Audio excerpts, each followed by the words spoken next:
Hello everyone and welcome back to the Spiegel Mom Scraps channel. It's Caitlin here with another process video. Don't forget to use my code Caitlin15 for 15% off your next order. Today I am featuring my homemade kit, and if you haven't checked out my personal channel lately, I'm part of a giant group of YouTube ladies who put together homemade kits to use throughout the summer months. So I'm starting off with these two photos of me and my brother and my mom on our Mother's Day dinner, and I'm pulling some papers from this paper pack, which is from Craftsmiths Co. and it's called Conservatory. And I also have the My Mind's Eye piece of scrap paper, and I'm not 100% sure which collection that's from, but it's pretty old. What I decided to do is use this blue polka dot from the paper pad and the yellow polka dot from my scraps, and I'm going to cut both of these photos down to 4x4. I don't do a ton of layouts that are central focused, but this is one of them. If you guys haven't tried it before, it's really fun. So I essentially make a pretty symmetrical layout. Eventually I will do a little bit of an offset at the end here, but first I'm going to start off by pulling out a bunch of chipboard pieces. Again, all this stuff is in my kit video. If you have questions about it, leave me one down below and I'll be happy to answer it. But I have stickers pulled out, chipboard pieces pulled out, bits and bobs pulled out, but I really love the way it came together, and I hope you guys do too.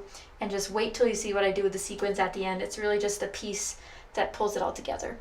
I'm using another scrap from that paper pad. This time it's a shaded blue piece. It's like a watercolory effect. And I mapped that around the yellow paper as well, just to give it a little bit more of a border.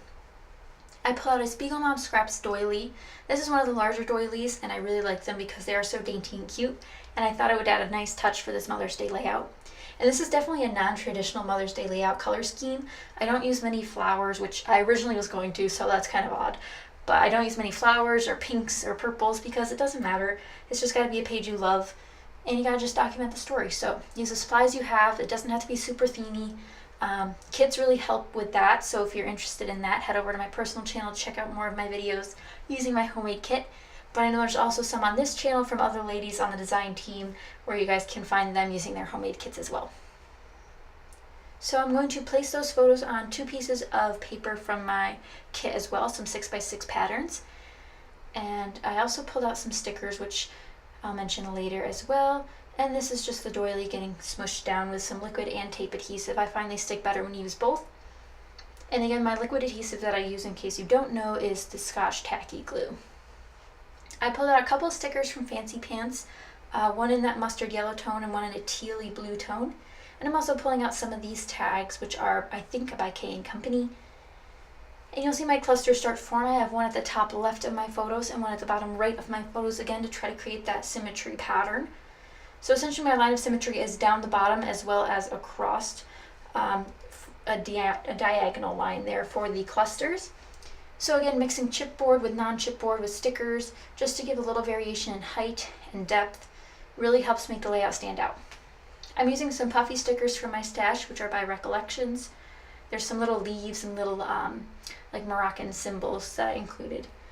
So here comes the big reveal. I use these stickers, which are just some from my stash. They're just a plain white thicker foam, in case you're wondering. And I'm going to use the Golden Summer Sunset Sequin Mix by Spiegel Mom Scraps, which is from the newest release. And if you haven't checked that out, you must check it out. And while you're in the shop, be sure to check out the shimmers that are on sale. Tons of great products on sale. You guys have to use my code on top of it to get the best deal. I'm going to use my T-square ruler to line these up, and then I'm going to use Gold Summer Sunset on top of the thickers. Now, if you saw a little bit ago, I had to change a letter Q into an O because I ran out of O's. So it looks a little bit wonky, and I thought this was the perfect way to cover up my mistake of not having enough letters. So if you're ever missing letters in your alphabet, just cut one up and then cover it up. Isn't that what scrapbooking is anyway, covering up mistakes? So I'm just going to make a variety of sequins here. They have the peaches and the yellow tones and also some gold and clear ones, which really allows for a lot of variation. And this also plays along lines of the polka dots that I have, so I thought it was really fun to add this element as well. I'm using simply my liquid glue, which is my Scotch glue, in my fine line bottle to get it in the correct spots. And again, no exact order for the sequins, just kind of bobbing them around so they fit nicely. And I'm using my quick pickup stick. Tweezers also work very well. And I know there's a couple other sticks on the market that help you pick up jewels and gems or sequins like these. And I'm just going to do that for all of the letters. If you guys have ever done a sequin title, I'd love to know how you did it, if you mixed and matched different sequin sets, or if you decided to just use one like I did, or if you decided that you just want to use one color. I know I wanted to do that originally, but the sequin mix is just so perfect for this page, I just had to use a bunch of different ones. And I decided to only do that for the word mother, because it just makes more sense to do it that way. So that is almost it for this super quick layout. We all have things to do and we all have lots of things to scrapbook, so we like to scrapbook quickly. If you guys have questions about this layout, leave them for me down below. I'm going to touch up a couple more bits here, just a couple more sequins to bring that bling around the entire layout, mainly in my embellishment clusters, again just to bring that variation and that little bit of shine to help your eye move around the page. But that's pretty much it. I have some close-up photos and video at the end in case you're interested, but be sure to check out the Speak on Mom Scraps shop link down below. And again, I hope you guys enjoyed this quick process video. Let me know in the comments down below if you prefer quicker or longer process videos, because I've had requests for both and I'd just like to know what you guys think. So again, I hope you guys enjoyed. Don't forget to use my code Caitlin15 at your next purchase, and I'll see you guys next time. Bye!